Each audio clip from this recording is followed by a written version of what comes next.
Hello and welcome to another episode of the Consumer Credit Matters podcast. I'm your host, William Black, and today we're going to be breaking down crypto-backed lending, how the mechanics work, the role of real-time servicing and collateral control, and how stablecoins and new regulation could finally open up this market to traditional lenders and securitization. Here's our conversation. Emily Barron, welcome to the Consumer Credit Matters podcast. Great to have you here. How you doing? I'm great. Thanks. It's good to be here. Looking forward to our conversation. We're going to talk about a topic that's cutting edge and increasingly relevant again, crypto-backed lending, which you have a lot of experience in. And crypto is back in the headlines. It's having a moment. It had a moment. It kind of went away and maybe didn't go away, but it certainly went into the shadows a little bit. And now it's having a bit of a moment again, a resurgence. And it's more conservative cousin stablecoin is back in the headlines and getting a little bit of potential regulatory legitimacy through the Genius Act. And I'm sure we'll talk about that. But now along comes your firm that you co-founded and are the CEO of, Zaria. And that firm is trying to tackle one of the fundamental, call it risk factors that really, if unlocked or addressed properly, will allow crypto-backed lending to tap into the broader capital market. So it's serving a really important kind of belts and suspenders infrastructure role as I see it. Again, this is what we'll hopefully be unpacking with a fair amount of detail in the course of our conversation today. But before we dive too deep into that, Emily, I wanted to talk a little bit about your background and your own kind of, I call it origin story of Emily Barron. And maybe you can tell us a little bit about your background and how you got into this, what some people call arcane, some people call bleeding edge segment of the consumer credit universe.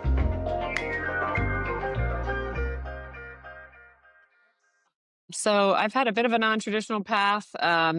Started out in my career in microfinance, actually. I did a Fulbright in the Middle East, looking at micro lending in refugee camps. From there, I came back to the U.S., went to grad school, and went into foreign exchange, sales and trading. Worked at a few different investment banks.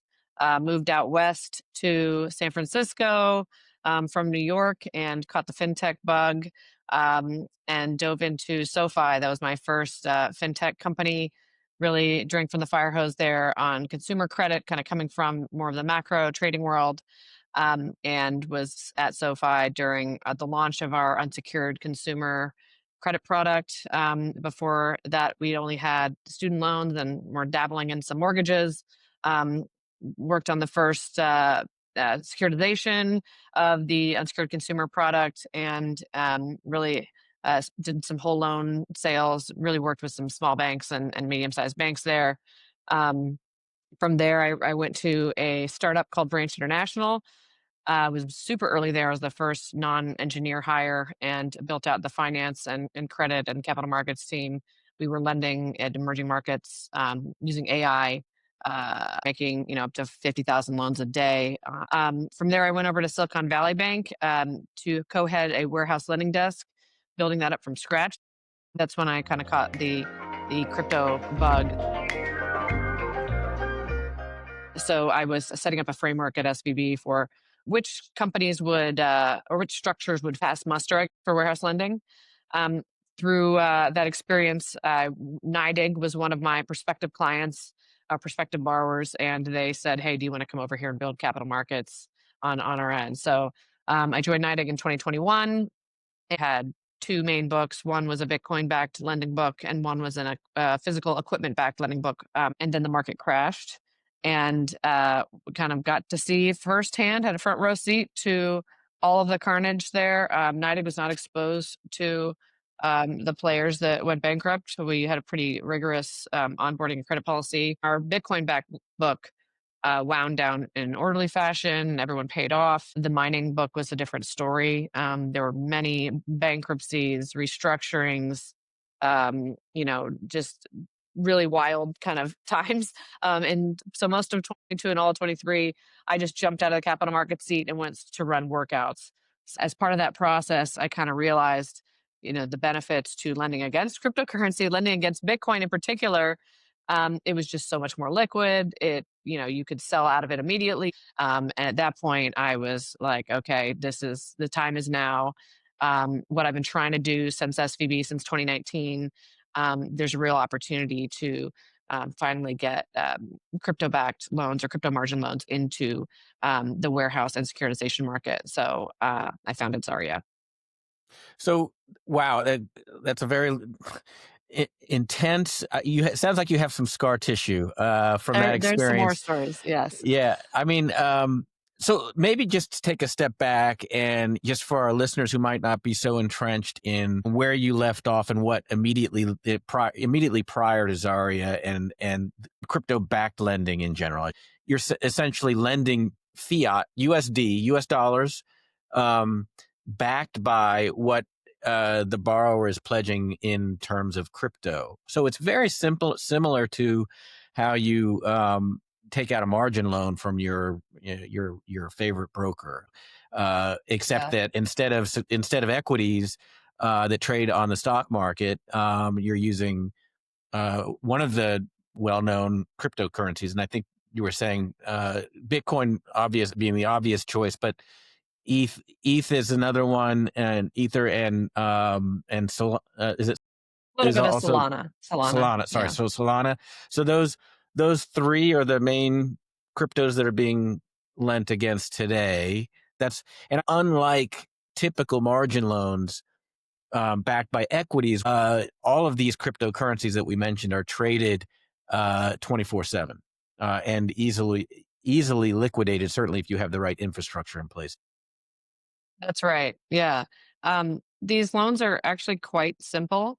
Um, Essentially, in most cases, they are performing just like other loans. You originate the loan, so the borrower has to post the collateral to your wallet prior to receiving the proceeds of the loan, and that has to be confirmed.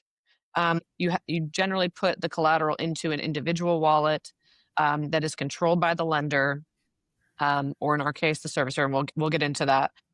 Then the lender will originate the loan. They will send out the dollars to the borrower, and then the borrower has to maintain a certain LTV, a certain loan to value, where the loan is the proceeds and the value is the underlying value of the cryptocurrency.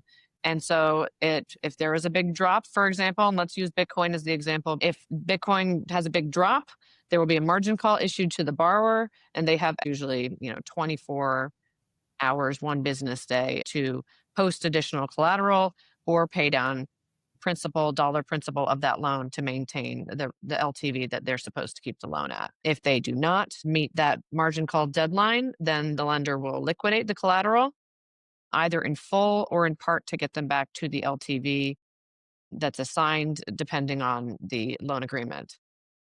In the meantime, the borrower is making periodic interest payments. Often these are interest only payments, and then the principal is due at maturity. It's paid in dollars, in fiat. It's increasingly common, and I expect will be more so given the changing regulatory landscape, that borrowers can make payments in stablecoins, in dollar denominated or dollar stablecoins. They're just secured loans, and the security interest or the security is cryptocurrency. Right. And you described, I think, in a fair amount of detail already, kind of what can go wrong, at least in one version of what can go wrong, which led you to, creating Zaria, of course. Maybe that's a good launching off point to talk about what problem or problems Zaria is trying to solve in terms of the crypto backed lending. I know crypto backed lending ecosystem. I think you have broader ambitions than just that, as I understand it. But I think it's good to start there as kind of, a nice segue from where you were to where your, I think, immediate focus is. And we can talk about kind of future landscape in a moment. Sure. Our immediate focus is servicing. We really have four products out today. There's primary servicing, backup servicing, administrative agent services, and key agent services. Primary servicing, for example, say a bank wants to get into the space, they might not have the staffing or the technology to be able to set this up on their own. They might have wealth clients that say, hey, I'm holding Bitcoin. I would like to take a loan against that. Can you facilitate that? We don't want to go to one of the apps. We want to stay with our bank. And the banks don't want to lose those customers, of course. So what they could do is they could set their credit box, they could go through their credit committee, they could create the loan document, set the LTV where they want to set it, and then they outsource the servicing to us. And servicing at Zaria means a little bit more than traditional servicing. So we are taking on the principal and interest, borrower interaction piece. So borrowers will pay through our portal. They will receive statements from us. They will see, they can log in and see what they owe. They can ask, have a payoff quote, et cetera, prepay through us. So that's the traditional servicing side. Then there's also a collateral management side. So we are both a servicer and a collateral agent combined. So we are not a custodian ourselves, but we integrate with some of the biggest custodians in the market. Will have a servicing wallet there. So the borrower, when they take out the loan, they'll post their collateral to us at the custodian of their choice, of the lender's choice. And then once we confirm that, then the bank will originate the loan, send dollars to the borrower, and then we manage both the dollar side and the kind of margin call liquidation side of the crypto throughout the life of the loan.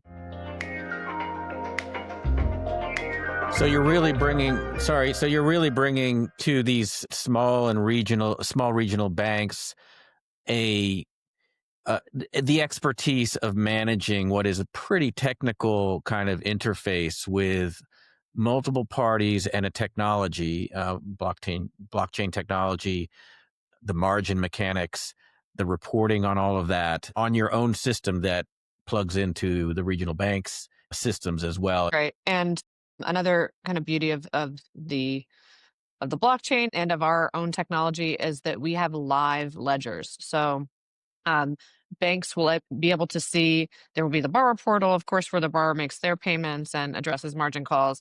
But the lender portal, they'll be able to see a ledger that is moving all the time against, spot. So they'll be able to see the LTV of the underlying loans. They're able to watch it in real time. If a prepayment is made or any sort of payment is made, that'll immediately reflect on the ledger. We think that's pretty unique, and so there's really no gap in information between us, the servicer, and the lender or the borrower. It's all visible on the blockchain as well. So if the lender wants to go and double check, hey, is that collateral really there? Even though we see it in your system, you can actually go to a block explorer. Is this amount of collateral that is reflected in the servicing system actually in that exact wallet over which I have a security interest via control? You can go and check that and anytime, day or night, and verify that the collateral is there in the amount that is supposed to be there. Thank you. And do I have it? So you're describing the kind of the primary servicing role that you take on. So in that role, are you bringing to the customer, the regional bank in your example, are you bringing the chain technology, your own chain, or using a third-party chain, or is that something that the regional bank would have to have a separate relationship with? We do not have our own chain. At this, the block, essentially a private blockchain is really just a ledger. It's a live ledger. The beauty of the public blockchain is it's visible by all. And so if you look up at a particular wallet, anyone can see what's in that wallet. You would not know who owns the wallet unless you were, involved in the transaction. But it's all public information to see what is in each particular wallet. We're just exposing it through an interface that banks can consume and integrate with their own systems. So you're an application layer, not a layer one layer. Okay. I think that's an important thing to bring out here because this is where a lot of concerns lie around security and fraud. And they have actually manifested in probably billions, but I'll say hundreds of millions of dollars in losses where proprietary chains have turned out to have some kind of hidden faults, either malevolently or just through poor code writing. So there are certainly well-known layer one chains out there, and that's what you're saying. Your application layer lays on, I guess one way to think of it is it just either plugs in or rides on top of those chains to allow for the types of reporting and controls that you mentioned earlier in your function as a primary servicer. Do I have that right? That's right. It's really just exposing the data through an easier to ingest interface for banks. But really, what we're doing is something that is much more basic than that. These are just loans. They're denominated in dollars. They look like any other loan. I mean, this is a secured loan versus an unsecured loan. It is always better to have security than to be unsecured, as long as you feel that the security behind that loan has value. So we are not reinventing the wheel here. We are just trying to allow more investors to benefit from the security, from making secured loans against well-known cryptocurrencies.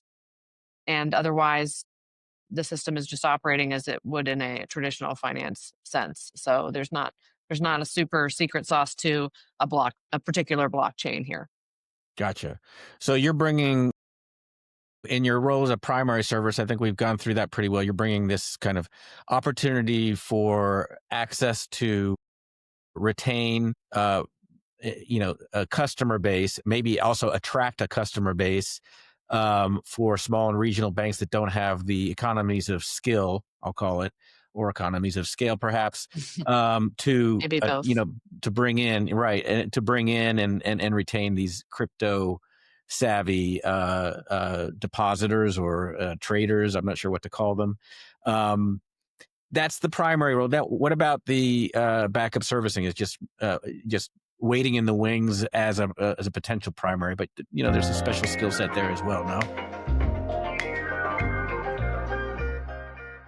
Backup servicing was really the reason that I started Zaria.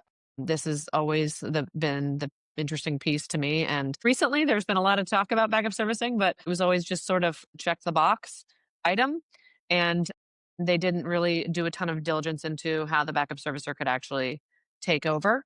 But in my view, this is maybe the biggest missing piece to getting crypto backed loans into the securitization market, into the asset backed world more broadly, even getting a warehouse loan from a bank, moving from that to a securitization. That has not occurred yet, as far as I know. US banks that generally provide warehouse loans have not done so against pools of crypto backed loans yet. And one of the biggest blockers to that is a lack of a backup servicer. And it's already very challenging for banks and traditional finance participants to try to wrap their minds around the technology and whether or not it has value. But then, kind of moving into, well, how do we trust these originators? Or most of the originators are also servicing their own loans. So, what we are building on the backup servicing side is the ability to take over both the bank side, so the principal and interest piece, as well as the margining side. And this really needs to be there. There is no cold backup servicing option I for. was just gonna ask you about that. Yeah. There's no cold. It has to be hot. I mean, it has to be hot, hot. So even some of the traditional backup servicers will say that they're hot and it's a 30-day takeover period. Mhm. That is a lifetime in Yeah. the cryptocurrency. So this really needs to be almost instant. I mean, really same day, 24 hours max kind of takeover process. And it needs to potentially happen for both the bank that is receiving those payments. We need to reroute where these borrowers are paying and notify them immediately of their new bank. But even more so, we need to be able to take over the margining and liquidation. And we may actually need to change custodians. There are instances where there are lenders out there that are both they're the lender, they're the servicer, and they're the custodian. But if that were to fail, for example, you'd want to enact a backup servicer to take over the entire process. So, I mentioned previously that we have a live ledger that lenders can look in and see their loans at any given time. That live ledger will also be used in the backup servicing context. We are receiving data via API from all of the the lenders and the servicers in the primary sense. And so we're Hmm. ready as backup. We're receiving this live. We're maintaining our live ledger as a mirror to the transaction. And if we do have to take over, then we can immediately provide, to the borrower QR codes that show them where they're. Of course, we'll reroute, but also we can show them QR codes of here's where you make your cash payments, and here's where you need to make your collateral payments. And then each individual backup mandate is really a disaster recovery plan for that servicer. So we need to work with the servicer's custodian and develop a bespoke takeover plan for Yeah. each mandate that we have. That is, so a couple of things there to talk about. I guess one is that, backup servicing is a fundamental kind of, I referred to it earlier as a belts and suspenders aspect of the securitization world. That's very attractive to originators because it allows you to tap into the vast pool of capital market investors. You build liquidity, you have funding certainty, and you de-risk. I think are all probably uh, uh, boxes that you check as a treasurer or capital markets manager for an originator in this context. But backup servicing functions are absolutely necessary in any rated securitization in this space that I'm aware of. So you mentioned that's one point to make. The other point to make is that your role in this space is quite different in a very important way, and that is you need to be ready instantaneously. I mean, I think that's the best word here. You can't come in 30, 60 days later. It's an ugly situation, and you need to be on top of it from day one. So basically what you've described essentially is parallel real-time servicing, even though Yeah. you're the backup.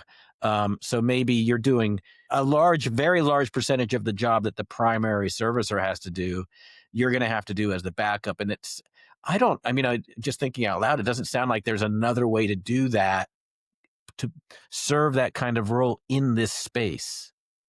I don't think I think Yeah. it's a must have. Right. Yeah, Credibly.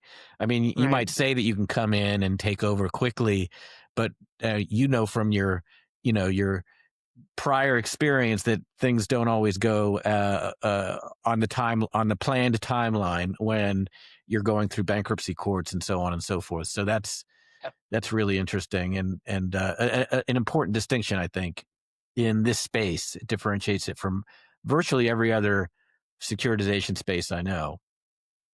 Yeah, Um, for sure. so access to capital markets, again, by having the same belts and suspenders that every other securitization has, and this differentiating feature that any backup servicer in the space is going to need to have are two things that you have in mind with the Zaria business model. So we've now mentioned primary and backup servicing. We have two more. The third one is administrative agent services. What we can provide in addition to backup servicing or even as a standalone is admin agent services. So we would do verification of collateral of the receivables themselves and of the collateral that's underlying those receivables in real time. We can be a calculation agent. We could be a paying agent, and really we provide this live ledger for everyone that's party to the transaction to be able to see in real time. And crypto backed lending market, they're generally a lot of prepayments.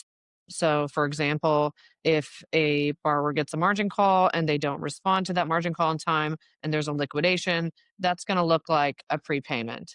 Mm-hmm. There's the securitization world. I'm pretty sure will become more like a master trust or like a CLO where there's a defined reinvestment period, and so these loans are going to be coming in and out frequently. So having just like a monthly snapshot into what is in the vehicle is not really going to cut the mustard. So this live ledger will also help all parties involved see what's happening in real time, and then perhaps be able to reinvest that cash within intramonth. So that's another service that Zaria provides. Okay.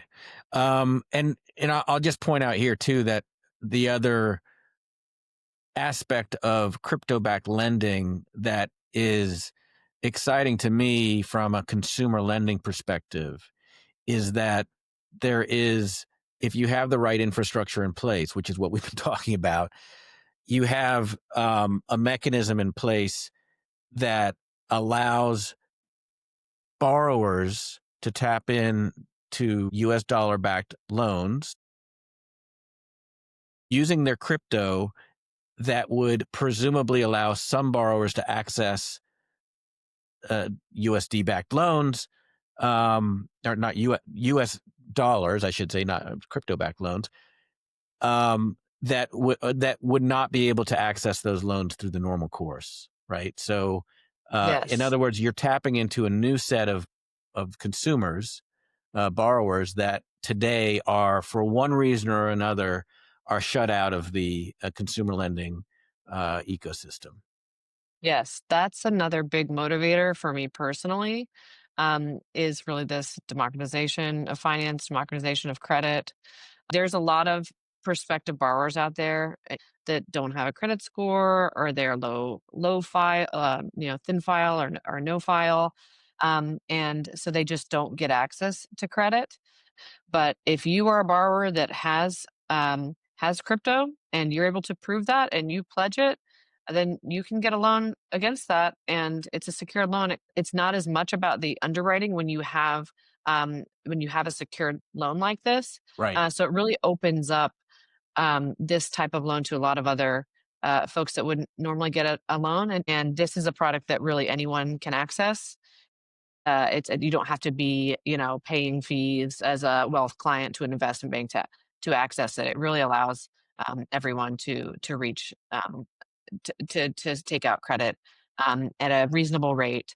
And Yeah, and I think I like that democratization of credit angle to this, and some of the you know um, some of the criticisms of crypto in general are some of the darker sides of where this money, or how this money is being used, where it's coming from. I would imagine a lot of that is mitigated in this context because, as you said, some of your customers will be regional banks, so there's some KYC obligations already in place that would, again, I don't know if it would eliminate this risk altogether, but it would certainly mitigate it, right? yes, absolutely. I mean, we are going to be working with banks primarily. They have AML KYC standards. So do we. We will also be running. We're partnering with custodians qualified to run OFAC checks, do blockchain analysis to see whether cryptocurrency is coming from a sanctioned wallet. We are also running those checks. So it's really a double effort to ensure that, this is not laundered, money. There's a lot of checks on this to confirm identity and non-sanctioned wallets. You don't have to have a thick credit file as a borrower to be confirmed. Okay, I think I interrupted you. You're about to go to number 4, key Oh, management. key management.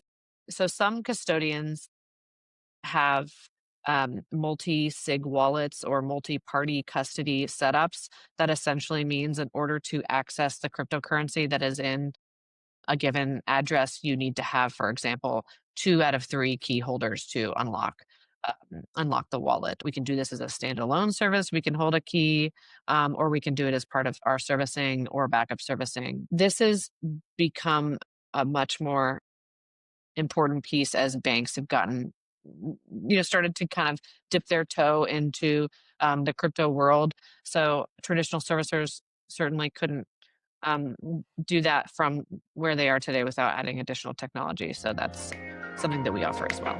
Got it. So you have the technology kind of there built already. Why not use that as a business line, revenue generator? Makes perfect sense. And I Right. think it's also, as you say, this is addressing this new. It's new to me anyway.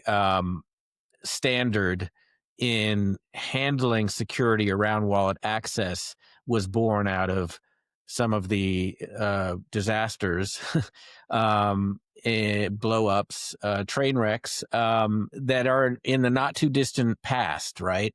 That's right. And that actually brings me to the next thing I want to talk to you, because I would, you and I met at a conference a few years back in December of 2021, and then less than a year later, FTX and Mm-hmm. Sam Bankman-Fried and so many others. They Mm-hmm. just fell like dominoes, and really took the wind out of the sails of the industry. Crypto winter, or Sure. it was, Yes. and yeah, they had a name for it. It was so bad. So, but we've come back from those days. But I think maybe it's worth talking a little bit about some of the weak points again, just in the name of thematic issues that have now been addressed, if not to eliminate, to certainly mitigate some of the risks that allowed those train wrecks to occur. Yeah, those were some dark days, and I really think that some of the errors of those companies were really basic from a traditional finance perspective. For example, um, if you are making a loan, you should make sure against any sort of secured collateral, make sure that you have a perfected security interest in that collateral. And in the crypto world, make sure you have control. So you Yeah. can perfect via control, and that is really the name of the game here. Um, I even, was approached by many lenders who said, oh, don't worry about it. We'll just show you all the crypto we've got here. We'll just give you snapshots, and we'll keep you posted. And that is an unsecured loan. And also some of the exchanges, it was really an exchange crash, I would say. So borrowers who were or borrowers, but customers really, who were wanting to transact on a crypto exchange, they did not realize that they were essentially making an unsecured loan to the exchange, and those companies were taking the money that was in those wallets, and they were doing all sorts of things with it. They were lending it out. They were, in Sam Bankman-Fried's case, he was making venture capital investments. Hmm. There were folks that were, buying heavy equipment with it, and these were completely um, unregulated entities. So imagine if you put your money into a bank that was not FDIC insured, and you thought it was in your demand deposit account, and that bank was then just immediately taking that money and going and investing in an early stage startup, where there's no liquidity there. That's essentially what happened Yeah. before. So I think folks have gotten a little bit more hip to that, and I don't think that's going to happen again, at least in the same way. What you're describing is rehypothecation. I basically taking the crypto and then doing what you will with it, relending it. And so, and Hmm. then you can imagine how attractive that is, right? I mean, you get Hmm. massive leverage, and Hmm. it's got to be a temptation. Now, in preparing for this conversation and looking at crypto lenders and you know, the crypto backed lending industry today is a shadow of its former self. It's much, much smaller. So it was really took a step back in terms of scale. But there are some active players in this space, and small but growing. And none of them that I could find anyway do this kind of relending or rehypothecation. So that's one big change that I could tell. And that would be if I were looking at the risk profile of one of these lenders, that would be something that I would certainly look for. Again, not as a deal blocker, but certainly would dial up the risk factors in my mind, and I'd want some. I'd have some more questions, and certainly want to be compensated for that risk. So that's Hmm. one issue that seems to be addressed from the lessons learned. Any others? I do think that's a really good point. So, I think that moving these loans from as a lender in the crypto back space, putting them into warehouses and securitization, putting them into the asset-backed world removes the need for rehypothecation for those lenders.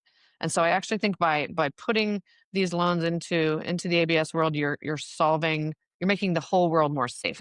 If I'm a crypto-backed lender, I make a loan to you, you post your Bitcoin to me. So I'm holding your Bitcoin as collateral. but I'm not able to sell that receivable into a warehouse, then the only way I'm going to be able to make more loans is if that Bitcoin you posted to me, I post it to somebody else, they give me dollars, then I have dollars to go out and make another loan. So that is still happening in many cases. It's not rehypothecating, 10 times out, but it might be rehypothecating one time out. But if instead you're able to make loans backed by Bitcoin, sell those loans into an SPV and get funding against those loan receivables, then you don't need to rehypothecate that collateral. You can get financing to grow your loan book just against those dollar receivables. So um, it's I think by moving this world more into the asset-backed world, it adds an additional layer of safety, and that's where I'm trying to bring the market. Great point. Great clarification. Okay. So what else? I mean, the other area that I think has changed is compartmentalization of the customer's assets from the other assets that the lender has. There's a Hmm. lot more, again, protections, third party oversight in terms of protecting um, and isolating the amounts held. And this, of course, is an extremely important point when it comes to securitization, right? Right. We call it segregation of collateral in the crypto industry. So that has actually been really borrower driven. So Huh. many borrowers were burned by posting their collateral and thinking that it was there for safekeeping. And really, most crypto loans are very low LTV. I mean, you're starting at like a 50 LTV loan. So I'm borrowing $100. I'm going to post you $200 worth of Bitcoin. In the kind of post 2022 world, borrowers are saying, hey, I'm actually kind of making a loan to you. I'm giving you double the amount of money that you're giving me. So I want to make sure that I know where that collateral is located and I can see it at all times and it's segregated from other borrower collateral. Some really savvy borrowers have really shifted the market that way. And I think it's a really positive thing. So essentially in a blockchain, it's a public it's a public ledger. Everyone can see it. So if Mhm. I say, okay, I'm going to post my Bitcoin to you and I want it to always stay in that exact wallet address where I put it, I'm going to want to see that at all times. Not only does the lender and the investor want to see it's there at all times, but the borrower also wants to make sure it's there too. The segregated addresses on the public blockchain allow for everyone, borrowers, lenders, investors alike, to confirm that the collateral that's supposed to be there is in fact there. It's amazing that some of the earlier iterations that did fail had such opacity around these fundamental aspects of the relationship. Where's my money? Where's my crypto? And if you, and what are you doing with it, right? And again, these have you're making the point, I think, very clearly that these pain points, friction points, failure points largely have been addressed now. Or if Hmm. if they aren't addressed, they ought to be addressed because the technology and the awareness is there now, and we know that these risks can manifest in very ugly ways. So you better address them. That's right. And there is Yeah. an opportunity. So in previous times, maybe not every regular American would even have cryptocurrency or be aware of it or be aware that they could leverage it. So the folks that were kind of playing in this space were more trying to day trade. And there's the world of DeFi, which that is not the world that we are servicing. We're servicing what we call the CeFi market, so the centralized finance market, where lenders are making discrete loans. They can do underwriting if they want, and there's more, I guess, human involvement in deciding who these borrowers are and running AML KYC, and segregating that collateral. So I do think that it since that crash, more people have bought cryptocurrency, and those that bought it early are realizing they can leverage it for a real life use case, especially if they bought Bitcoin. If you bought it in the crash, even in, late 21, early, or I guess it was late 22, Right. okay, this is made real money for me. I don't want to sell it and pay taxes on that to get liquidity. Can I just post it as collateral, get liquidity, and then go about my daily life? So I think there's also a maturity of or maturation of the borrower base and a diversification of use cases for these loans, which has sort of divided this market into this DeFi, crypto native world, and this CeFi, more bank friendly world. Wow. Yeah, you're making me depressed now that I didn't buy crypto in the dip, but I could have been It's hard to do it when things are falling apart. living like a billionaire at this point. But no, yeah. This is, to me, this is not where crypto ultimately wants to be, in a sense, right? Because if you have to go through all this to get to be able to use your money, use your asset. I don't think it fits the definition of money yet, but that's another podcast. It's trying to, Yeah. but you're not going to go out and buy your bagel and coffee with crypto just yet. It's just not the same as cash, but it's certainly on that path. And in the meantime, I think what your company and the banking system is trying to do through the CeFi is bring legitimacy and access to accessing the value of these, what I think of as speculative assets, but At least has value. It could be a absolutely. commodity. So I do think that the ultimate vision of Bitcoin, Bitcoiners, is to be able to transact. That isn't really happening right now. So most people are kind of hoarding it. Really, it's Mhm. an investment. It's a savings. There's all these new products coming out about Bitcoin IRAs and investments for your children and estate planning for those who have held Bitcoin for a long time and have seen this value go up and they haven't sold it. So in this world where you're not transacting in it, but you are watching your investment grow, you want to be able to leverage that without selling it, and this is a great way to do that.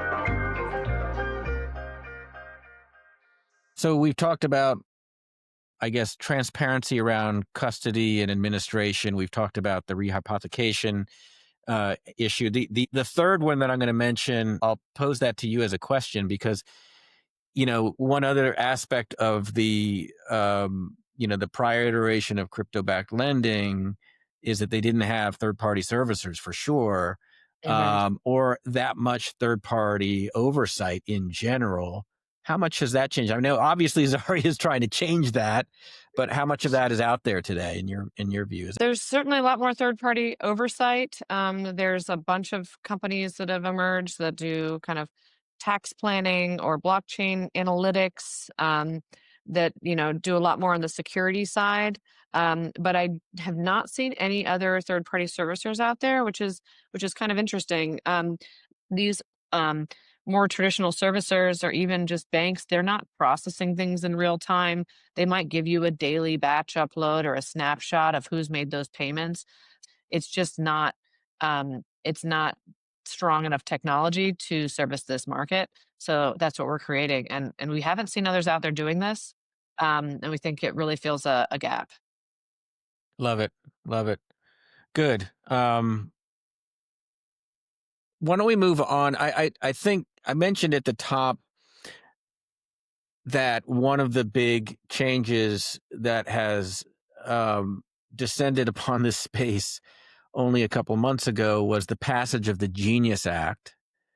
And this is essentially a law now that would, I look at it as kind of establishing the framework, the scaffolding of regulatory oversight, federal regulatory oversight aimed at the stablecoin industry. We're in very early days because it is, at least my understanding, it is just a framework. It needs to be fleshed out in many different ways, but it seems to me to be putting this segment of, I'll call it this segment of crypto in a much better place than it was. Yeah, no, I agree with that. I think there's been a lot of demand for stable coins all over the world.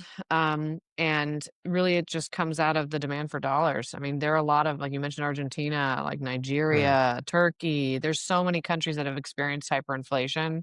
And the individuals and businesses in those countries would really rather be holding dollars and they couldn't get a hold of them. So the creation of stable coins, which are essentially dollar linked cryptocurrencies that run on one or more blockchains, is able to get dollars in the hands of folks all over the world. But even for just Americans that can have dollars in their electronic bank accounts. I mean, why would they need stablecoins? It's really a payments mechanism. I do think that the stablecoin regulation has opened up a whole new world of payments. That's the primary way we are going to use it. So, say you get a margin call on a Saturday and you need to post additional Bitcoin or pay down dollars within 24 hours. 24 hours is still only Sunday. The banks aren't open. You could make a payment in stablecoin at any time. With this new regulation, it's allowing banks to transact in stablecoins, so they could theoretically now allow for that and say, okay, your loan is in compliance even if it's over a weekend and we didn't see dollars at the bank account yet. So I think it's really exciting.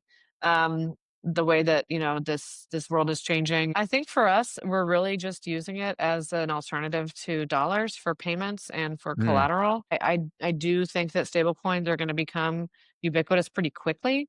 There's much more to come in the stablecoin world on the payment side. But for us, it's just a way to settle your loan instantaneously and not have to deal with bank hours. And I think there's a lot of exciting aspects of stablecoin when I think about it. High level, the most immediate use case, is, cross-border transfers. The cost of wiring money across a border is actually surprisingly high. Yeah. In the mid-single digits, if not higher in some cases. So stablecoin would offer a much reduced cost of transferring money over the border. That's number one. Number two is instant settlement. You mentioned a very good business case, which I think is true and valid, but probably still a little narrow for most. And then the third aspect is the programmability of stablecoin. So you can attach, say, smart contracts, let your Hmm. imagination run wild, because now you can create if then, or automated, actionable, real world kind of actions based on your transfers and payments. I suspect there's a lot of people on that already, but There's a lot of people on it, yeah. r- But it's a new technology. right, Mhm. it is. So that's exciting. Okay, anything that you wanted to talk about that we didn't get to, or you want to drill down on that we haven't drilled down on enough at this point?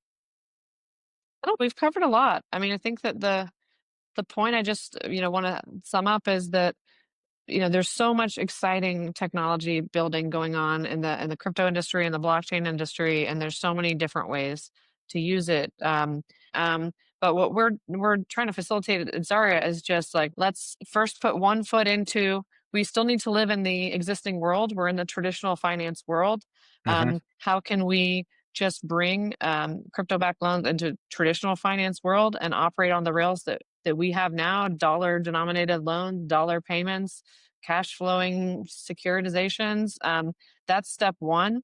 And then folks can sort of see how well these perform. And then, you can take your next step into testing out new technology. And there's so much out there.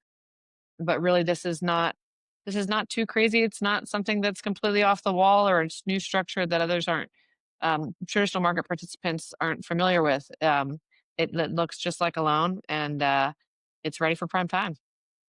Yeah, and I like that angle, and in the go-go days of crypto, you know, pre 2022, there was the message was, this is a blockchain, it's all transparent, it's a trustless infrastructure. You don't need the same traditional oversight, belts and suspenders, to make this work, et cetera, et cetera. That ended up not being the case, of course.